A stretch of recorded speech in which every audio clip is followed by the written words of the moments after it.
Halo semuanya, selamat wayah kieu ya dimanapun kalian berada. Kembali lagi bersama Mamang dan di video kali ini kita bakal lanjutin manhwa Satria Kegelapan. Kita masuk di part 27.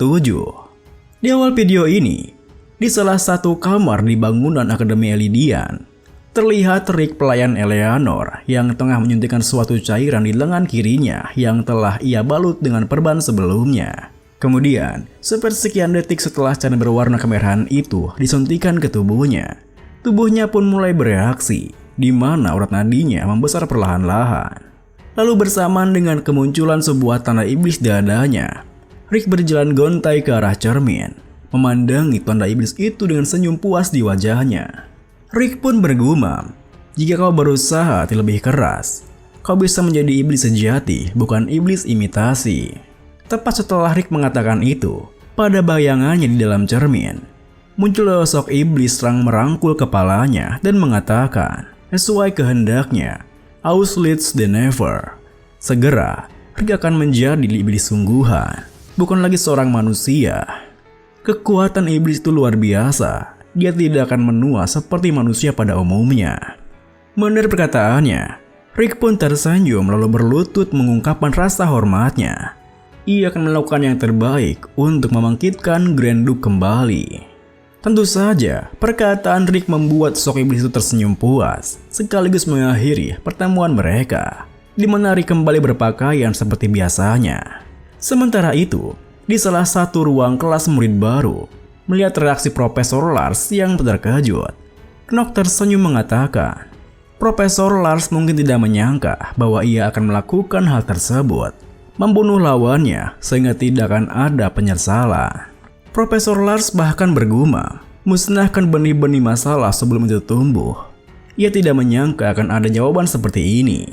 Mendengar gumamannya, Knox pun meminta maaf padanya jika ini bukan jawaban yang benar. Ia hanya memikirkan cara yang paling efisien. Saat itu, Trait Master of Acting yang sedang diaktifkan dengan sangat kuat, membuat Knox terlihat begitu percaya diri. Hingga Profesor Lars pun merasa jika tatapannya yang kuat, postur tubuhnya yang tegap, menandakan dirinya yang tidak goyah. Profesor Lars yakin, murid di depannya, Knox von Reinhepper memang tulus. Ia pun sedikit mengerti kenapa Dekan Noah tertarik padanya. Namun, sikap angkuh itu perlu diberi pelajaran, karena pedang yang tajam memerlukan ribuan hingga puluhan ribu penempaan. Dengan begitu, Profesor Lars pun meminta asistennya untuk segera menyiapkan IMP karena akan ada uji coba magic. Maxi awalnya terkejut dengan permintaannya. Asistennya pun langsung melaksanakannya. Saat kemudian, ketika para murid di sana sudah berkumpul di depan kelasnya, asisten profesor kembali datang dengan membawa gerobak yang ditutupi kain putih. Karena merasa penasaran dengan isi gerobaknya, seorang murid pun mendekat dan membuka kain putihnya, yang membuat mengejutkan para murid lainnya. Di tengah keterkejutan mereka semua, Profesor Lars menjelaskan, ini adalah iblis tingkat rendah yang dijinakkan oleh asosiasi. Namanya adalah IMP. Meskipun mereka agresif, tapi tidak terlalu berbahaya. Kekuatan fisiknya juga rendah, jadi mudah dikalahkan. Namun, meskipun Profesor Lars sudah menjelaskan hal itu, para murid di sana masih tak bisa mengindahkan rasa takut mereka. Karena IMP adalah iblis di kelas pertama mereka. Melihat respon mereka, Profesor Lars mengatakan mereka semua seharusnya bisa menenangkan diri mereka. Karena mereka sendiri yang memutuskan untuk masuk ke Akademi Elidian ini. Mereka harus ingat, tujuan utama Akademi Elidian bukan hanya untuk menjadi seorang Meg atau seorang Knight, tapi untuk menaklukkan seluruh iblis yang ada di benua ini. Untuk itu, mereka juga perlu beradaptasi dengan iblis. Mendengar hal itu, barulah para murid mengerti dan memantapkan tekad mereka. Kemudian, Profesor Lars mengatakan, mulai sekarang mereka harus menelurkan mana mereka ke dalam kandang IMP untuk membuatnya tunduk. Pusatkanlah kekuatan magic mereka ke telapak tangan dan biarkan itu mengalir menuju target. Lalu tesnya akan berakhir dalam waktu 15 menit. Dikala para murid lain mencoba melakukannya seperti yang diarahkan oleh Profesor Lars, Knox malah terdiam di tempatnya. Knox merasa perasaannya tidak enak. Karena seharusnya pelajaran yang melibatkan iblis itu dimulai setidaknya pada tahun kedua. Melakukannya secepat ini pasti ada sesuatu yang aneh. Bersamaan dengan Knox yang terdiam di tempatnya, Profesor Lars pun diam-diam memperhatikannya. Tak peduli seberapa hebat Rainhaver, Knox tidak akan bisa menangani iblis di kelas pertamanya. Jika Knox seorang murid baru, Knox pasti akan dikalahkan oleh bisikan iblis itu, yang pasti akan membuatnya terkejut. Namun tak berselang lama setelah tesnya dimulai, malah Profesor Lars sendiri yang terkejut, sekaligus kebingungan, ketika melihat IMP di depan Knox yang nampak gemetar ketakutan. Saking bingungnya dengan apa yang terjadi, Profesor Lars pun mengecek murid lain yang reaksinya sungguh berbeda dengan Knox, di mana mereka terkena efek dari bisikan iblis yang membuat mereka berhalusinasi. Di tengah kebingungannya, Knox bertanya padanya, bisakah Profesor Lars mengubah IMP-nya? Karena IMP-nya merasa ketakutan, padahal ia tidak berbuat apa-apa. Tepat setelah Knox mengatakan hal itu, tiba-tiba saja ia dikejutkan oleh suara helaan napas panjang yang membuatnya bertanya-tanya, siapa yang berani melakukan itu di ruang kelas? Namun di saat Knox berbalik ke arah suara itu, ia melihat Profesor Lars dengan mata berbinarnya, yang seakan-akan melihat sepotong kue yang begitu nikmat. Dengan menggebu-gebu, Profesor Lars bertanya, bagaimana cara Knox menundukkan IMP itu? Meski tingkah Profesor Lars terasa aneh, Knox tetap menjawabnya. Seperti yang ia katakan sebelumnya, ia tidak melakukan apa-apa dan terjadi begitu saja. Mendengar jawabannya, Profesor Lars pun tersenyum bahkan bertepuk tangan. Ia merasa bodoh sekali karena tidak mengetahui bakat sebesar ini. Fabulous, fabulous! Kemudian, Profesor Lars yang begitu sumringahnya meminta Knox mendengarkannya baik-baik. Ia akan memberikan Knox kesempatan untuk menjadi murid pribadinya. Tentu saja, tawaran Profesor Lars membuat Knox terdiam terkejut. Meski begitu, berkat trait Master of Acting, ekspresi wajahnya sama sekali tak berubah. Namun, tak peduli seberapa banyak Knox memikirkannya, tawaran itu seperti yang ada dalam drama-drama, di mana ia akan menjadi budak korporat. Di saat Knox terdiam memikirkan hal itu, para murid lain yang mendengar tawaran tersebut tentu langsung merasa iri, karena Knox bisa menjadi murid Profesor Lars tanpa syarat apapun. Namun, di luar dugaan mereka semua, Knox malah menolak tawarannya, karena kalau ia menjadi murid pribadi, ia merasa dirinya akan menjadi budak. Tentu saja, penolakan Knox membuat semua orang di sana terkejut, khususnya Profesor Lars sendiri, yang langsung bereaksi sangat heboh, hingga semua murid di sana langsung menatap ke arahnya. Ditambah lagi, sikap Knox yang seolah-olah tidak terjadi apa-apa, membuat beberapa murid di sana penasaran apa yang sedang dipikirkan oleh Knox hingga menolak tawaran seperti itu. Kita mundur ke beberapa jam yang lalu, di mana instruktur Vernon mengikuti Profesor Lars yang sedang menuju ke kelasnya. Saat itu, instruktur Vernon mengatakan jika bocah tampan berambut putih itu sangatlah kuat. Namanya Knox von Rainhaver. Dirinya, Vernon, menjamin bocah tersebut. Mendengar semua ocehannya, Profesor Lars pun menanggapinya dengan dingin. Bagaimanapun juga, bocah itu hanya seorang murid baru. Terlalu dini jika menilainya hanya karena sedikit menonjol. Itu adalah tindakan yang gegabah.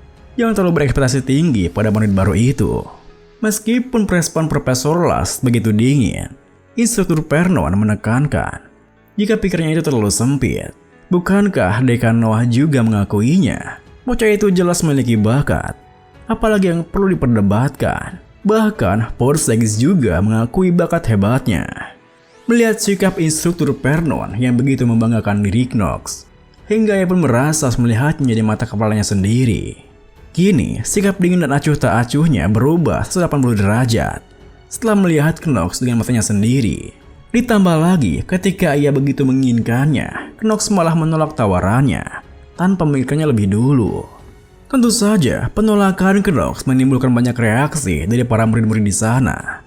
Bagaimana bisa Knox menolak tawaran Profesor Lars yang merupakan kesempatan emas untuk membantu kelasnya? Ditambah lagi, Profesor Lars adalah penerima penghargaan tertinggi dalam Magic, hingga ada banyak orang yang ingin menjadi murid pribadinya. Namun, meskipun mereka terus-menerus membicarakan dirinya, bahkan menyinggung keluarga Rainhaver, Knox membiarkan mereka menggibah sepuasnya, karena keputusannya tetap tidak akan berubah sama sekali.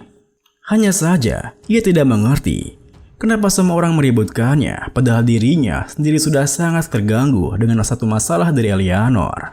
Di tengah keributan itu, seorang murid bertanya pada Profesor Lars, kenapa Profesor Lars memberi Knox kesempatan untuk menjadi murid pribadinya. Bukankah ada murid bertalenta lainnya yang lebih cocok untuk itu? Selain itu, karena kelebihan Profesor Lars adalah di bidang magic, ia pikir Yang Mulia Putri atau Echidna Ponjainos lebih pantas mendapatkan kesempatan itu. Mendengar perkataan murid itu, Knox pun sempat terpancing kesal karena murid tersebut berusaha keras untuk mencari muka layaknya seekor parasit.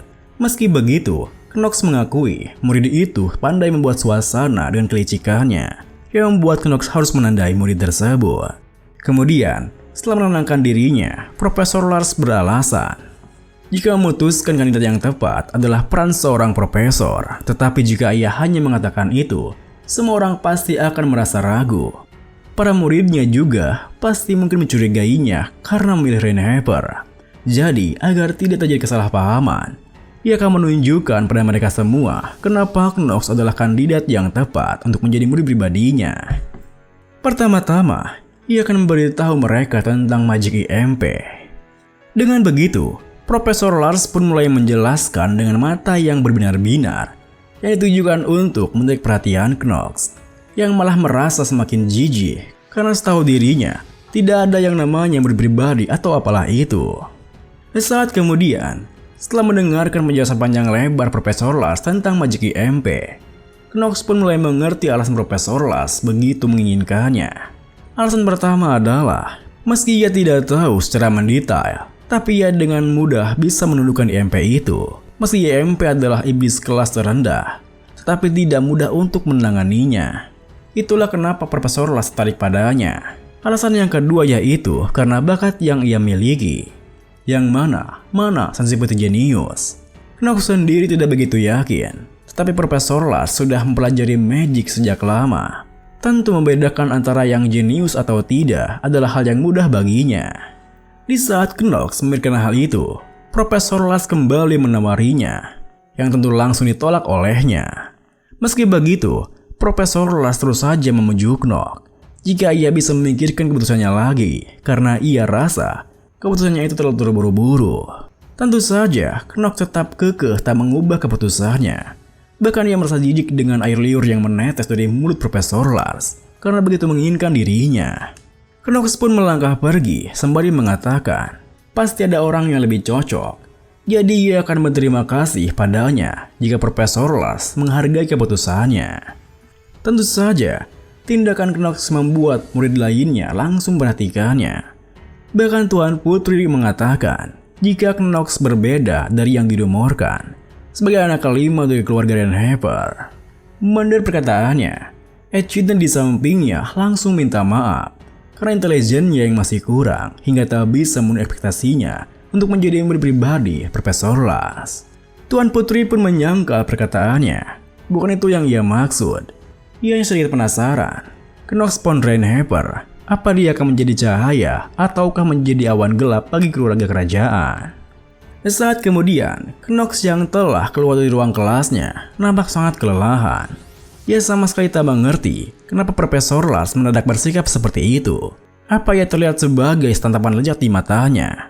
Karena pandangannya sampai seperti itu, bahkan sampai meneteskan air liurnya.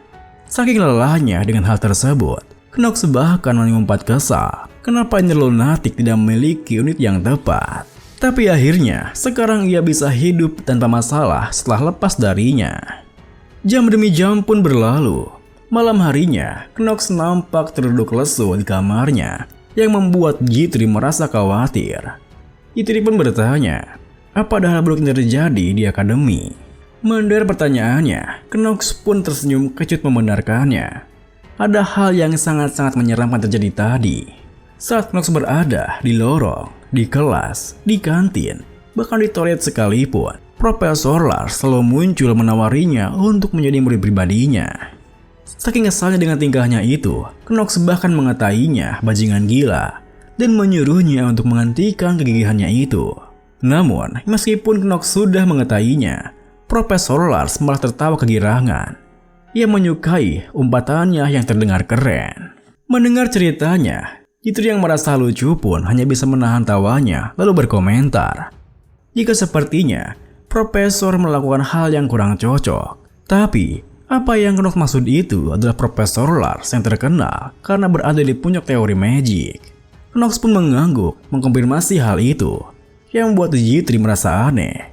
Ia ingat bahwa Profesor Lars adalah profesor yang memiliki penilaian yang bagus di antara profesor lainnya. Ia tak mengerti kenapa hal seperti itu terjadi padanya. Knox pun mengatakan, ia pikir karena dirinya adalah manusia yang baik. Tetapi, karakteristik Profesor Lars itu masalahnya. Di mana profesor itu memiliki atribut negatif, yaitu obsession, paranoia, trauma, weak mentality, dan preoccupation. Kita beralih ke kediaman keluarga Renhever, di mana para kesatria di sana terlihat tengah bertarung untuk menghentikan seorang pria yang disebut dengan Lord Garen. Sayangnya, para satria itu bukanlah tandingan Lord Garen yang melewati mereka dengan mudah hingga tiba di ruangan Pak Theo dengan mengatakan, "Bukankah itu tindakan yang seharusnya dilakukan oleh seorang ayah kepada anaknya?" Saat Lord Garen memasuki ruangannya, Pak Rothwell yang mendampingi Pak Theo pun seketika merasa tegang. Ia bahkan tidak bisa bergerak di tempatnya. Hingga ia bertanya-tanya, mungkinkah Lord Garen telah menjadi lebih kuat dari sebelumnya? Meski begitu, Pak Theo yang masih terlihat tenang mengatakan, ia tidak menyangka jika Garen akan kembali ke kediaman Renhever. Garen pun tersenyum bertanya, apakah yang membutuhkan sebuah alasan untuk pulang ke rumahnya sendiri? Mendengar perkataannya, Pak Theo pun menatapnya tajam menekankan, apa ini rumahmu? Melihat tatapan tajamnya, Lord Garen pun sempat terdiam sebentar, lalu menghela napasnya mengatakan, ia sudah bilang sebelumnya, menyerahlah. Ayahnya sudah tak punya banyak waktu lagi. Duke selalu berada di sisinya. Kapanpun ayahnya melemah, angkat kepalanya dan dia akan melahap semuanya. Pak Theo pun menyangkalnya jika itu bukanlah urusannya, dan sepertinya Garen mengharapkan itu terjadi. Melihat reaksi ayahnya, Garen pun tak lagi berbasa-basi. Dimana dengan wajah seriusnya ia bertanya, di mana ayahnya menyembunyikan pedang itu. Video ini pun diakhiri dengan, tentu saja pertanyaannya itu membuat Pak Theo terkejut. Namun Garen langsung menekannya, pedang kepala keluarga pertama, di mana ayahnya menyembunyikan Stormbringer. Terima kasih buat teman-teman semua yang udah nonton. Mohon maaf jika ada salah-salah kata atau pengucapan Mamang yang kurang jelas. Sampai jumpa di video berikutnya.